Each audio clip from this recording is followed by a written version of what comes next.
बिस्मिल्लाहिर्रहमानिर्रहीम, अस्सलाम वालेकुम। यूट्यूब चैनल पर तारिक मतीन आपको खुशामदीद कहता है। सबसे पहले आपसे दरख्वास्त कि अगर आप चाहें तो चैनल को सब्सक्राइब करें ताकि वो चीज़ें जो मैं चाहता हूं आप तक पहुंचें वो आप तक पहुंच सकें। मियां नवाज शरीफ साहब ने सवात में जलसे से खिताब किया है। नवाज शरीफ साहब ने इस खिताब में एक बार फिर वही बातें की हैं जो वो आमतौर पर कर रहे हैं। अफवाज पाकिस्तान पर उन्होंने जो हमला किया था उस सिलसिले को उन्होंने आगे बढ़ाया। जनरल कमर जावेद बाजवा, जनरल फैज़ हमीद, इनके नाम लेकर एक बार फिर चढ़ाई की मियां नवाज शरीफ ने बिल्कुल उसी तरह से। और मियां नवाज शरीफ ने अपने खिताब में हुकूमत पर बात की, इमरान खान को कठपुतली कहा और फिर ये बताया कि हमारे दौर में जो है वो दूध और शहद की नहरें बह रही थीं और अब जो है वो आसमान से बारिश की जगह मिट्टी गिरती है। ये मियां नवाज शरीफ के खिताब का खुलासा था। मियां नवाज शरीफ साहब ने अपने इस खिताब में जो बातें की उन बातों की अहमियत, एक तो वो बातें हैं जो वो मुसलसल कर रहे हैं, इसलिए बढ़ जाती है कि मियां साहब का ये खिताब आईजी सिंध के मुबैना अगवा के मामले के बाद पहला खिताब है, पहला इंट्रैक्शन है। मियां नवाज शरीफ साहब ने ट्विटर पर रिएक्शन दे दिया था, लेकिन ये खिताब उनका पहला खिताब है और मरियम नवाज शरीफ के इंटरव्यू के बाद ये उनका पहला खिताब है। और फिर मियां नवाज शरीफ साहब जो हैं इस खिताब में वो एक बार फिर बात करते हैं उस रिपोर्ट पर जो जनरल कमर जावेद बाजवा ने प्रॉमिस की थी, आ गई, आईएसपीआर की जानिब से ऐलान कर दिया गया। तो मियां नवाज शरीफ साहब ने अपने खिताब में उस रिपोर्ट पर भी बात की। ये सबसे ज़्यादा अहम है। मियां नवाज शरीफ साहब ने इस रिपोर्ट को एक बार फिर मुस्तरद किया, एक बार फिर रिजेक्टेड कहा और इस रिपोर्ट पर बात करते हुए मियां साहब ने कुछ सवालात किए हैं। मियां साहब ने जो सवालात किए इन पर हम बात करेंगे।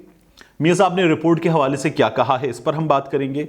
फिर मियां साहब ने यह भी कहा है कि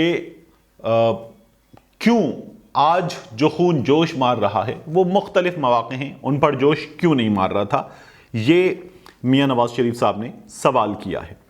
देखिए, सबसे पहले तो मियां नवाज शरीफ साहब का जो खिताब था इसमें मियां नवाज शरीफ ने वही बातें की जो वो हमेशा करते हैं। कुछ बातें वो हक़ाइक़ के मुनाफी भी कर रहे थे। जैसे मियां साहब ने कहा कि आज जो रोटी है वो 20 रुपए की हो गई है। रोटी जो है वो 20 रुपए की नहीं हुई। मुस्लिम लीग नून तो बता रही है रोटी 30 रुपए की हो गई है और 30 रुपए की रोटी जो है वो मीडिया के बाज ऐसे जराए जो मियां नवाज शरीफ साहब को मदद फराहम करते हैं वो बगैर हक़ाइक़ पूरे बताए 30 रुपए की रोटी बता रहे हैं। तो ये काम कहां हो रहा है? देखिए, कोयटा में इस वक्त रोटी 30 रुपए की है।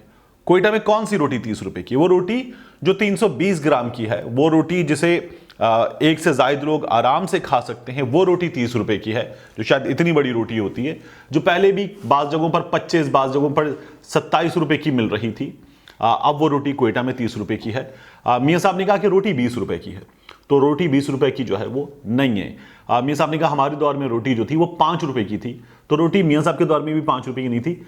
सस्ती रोटी तंदूर पर भी रोटी जो थी वो 5 रुपए की नहीं थी। ये मियां साहब के दौर का हाल था। आज भी पंजाब में जो रोटी है वो मुख्तलिफ जगहों पर मुख्तलिफ रेट पर मिल रही है। हाँ, रोटी बहरहाल महंगी जरूर हुई है। मियां नवाज शरीफ साहब ने यह कहा कि मुझसे जो अदावत थी उस अदावत की बुनियाद पर पूरे मुल्क से ज्यादती की गई है, हमें इलेक्शन हरवाया गया है, तामीर तरक्की रुक गई है और सब कुछ तबाह कर दिया गया है, रुपया सारे खित्ते में सबसे कमजोर हो गया है। यह मियां नवाज शरीफ साहब का रोटी के बाद दूसरा झूठ था आज के खिताब में। वो ये कह रहे हैं कि रुपया सारे खित्ते में सबसे कमजोर हो गया है। एक तो मुस्लिम लीग नून बार बार आपको ये बता रही है कि रुपया जो है वो 98 पे 100 पे छोड़ के गए थे और रुपया जो है वो आज 160 पर पहुंचने के बाद 155 पर अगर आ रहा है, 158 पर आ रहा है, तो इसमें कौन सा कमाल है। मरियम नवाज शरीफ साहबा तो कहती थी 200 पे चला गया, 195 पे आया। ये मरियम नवाज शरीफ साहबा ने अभी बीबीसी के इंटरव्यू में भी कहा। तो कौन सा कमाल हो गया 195 पे आना?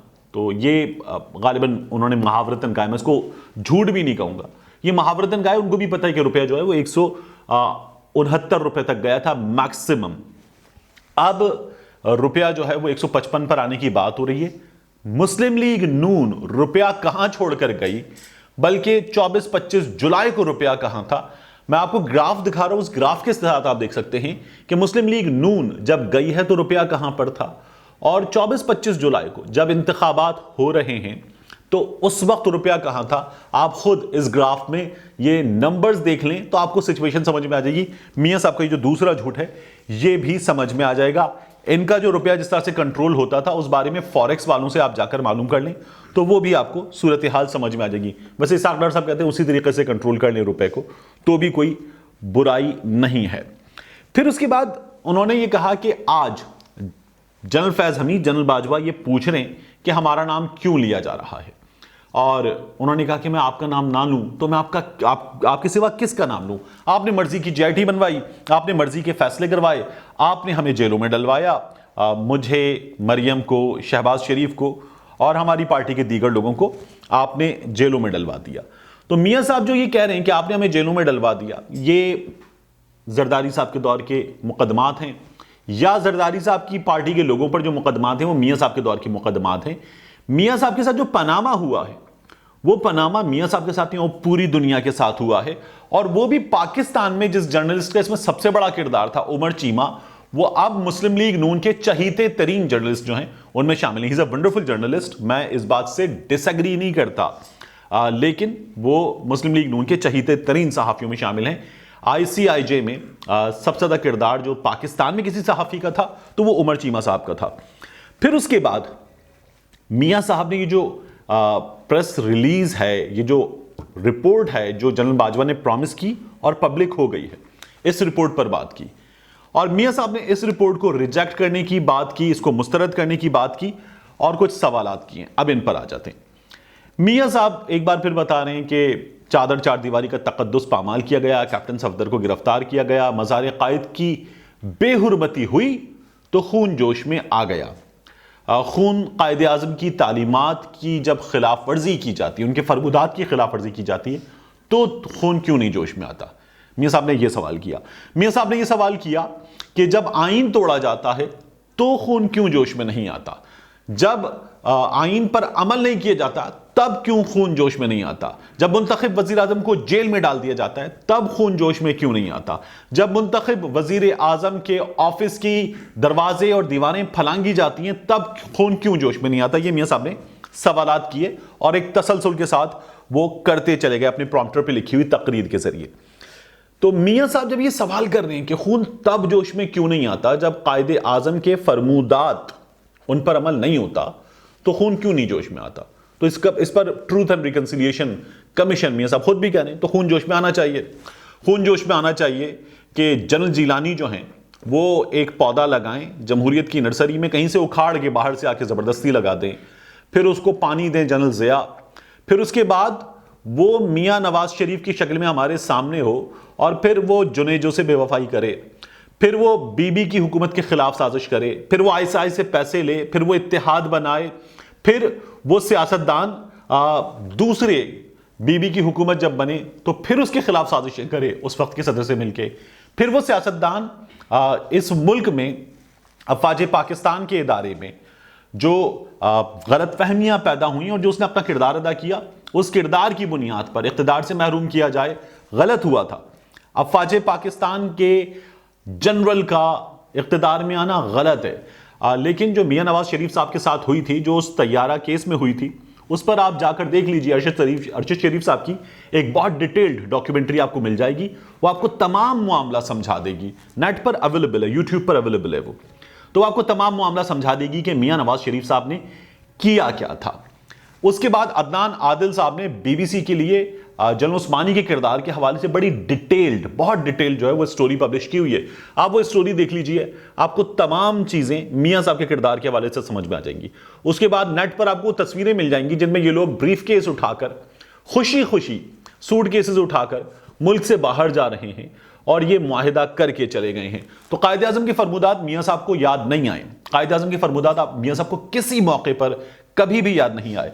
फिर मियां साहब मीसाक करते, वादा करते, और वादा करने के बाद मियां साहब जो हैं वो चले जाते हैं अदालत काला कोट पहनकर, और फिर जिनसे मीसाक किया था, जिनसे वादा किया था, उनके खिलाफ साजिशें शुरू कर देते हैं। राजा परवेज अशरफ, यूसुफ रजा गिलानी की हुकूमत के खिलाफ साजिशें करते हैं।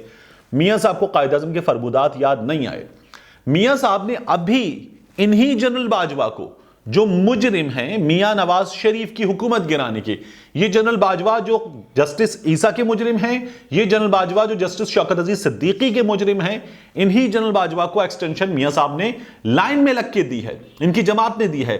ख्वाजा आसिफ ने काशिफ अब्बासी साहब के शो में कहा था, मैं ऑन ओथ हूं, मैं कुछ बोलूंगा नहीं। लंदन में बिठा के आपने लोगों से कहा कि पार्टी ने फैसला किया है कि हम जनरल बाजवा की एक्सटेंशन पर वोट देंगे, और ये मियां साहब ने करके दिखाया है हमें। तो ये मियां साहब जो आज हमें बता रहे हैं कि क्या होना चाहिए, ये मियां साहब खुद उस होना चाहिए पर कभी भी आपको अमल करते हुए नजर नहीं आएंगे। आज जो मियां साहब कह रहे हैं कि खून तब जोश क्यों नहीं मारता, तो मियां साहब का खून तब क्यों नहीं जोश मार रहा था जब मियां साहब जनरल बाजवा को एक्सटेंशन दे रहे थे? मियां साहब का खून क्यों नहीं जोश मार रहा था? अभी रिसेंटली तमाम लोग इस बात की अब तस्दीक कर रहे हैं कि मरियम नवाज शरीफ साहिबा ने जनरल फैज हमीद से मुलाकात की है। DGSI जनरल फैज हमीद से मरियम नवाज शरीफ साहिबा ने मुलाकात की। मियां साहब का खून जोश नहीं मार रहा था। जुबैर साहब ने मुलाकात की थी, मियां साहब का खून जोश नहीं मार रहा था। तो जब जब आप डील की कोशिशें करते हैं, आपको नो कर दिया जाता है, तो आपका खून जोश मारता है, और फिर आप अफवाज पाकिस्तान के अफसरान से पूछते हैं कि खून जोश क्यों नहीं मारा था? क्योंकि कैप्टन सफदर ने जो नारे लगाए थे मज़ार कायद पर खड़े होकर, वो नारे नाकाबिले बर्दाश्त थे, वो हरकत नाकाबिले बर्दाश्त है, और उस पर जो खून जोश मार रहा था वो दुरुस्त जोश मार रहा था। जो IG के साथ हुई थी वो गलत हुई थी। इसको हैंडल करने का वज़ीर आज़म इमरान खान ने कल इमरान खान के प्रोग्राम में कह दिया था कि इसकी हैंडलिंग गलत हुई थी, लेकिन जो जज्बात हैं वो जज्बात दुरुस्त हैं। मिलते हैं आपसे अगले वीडियो।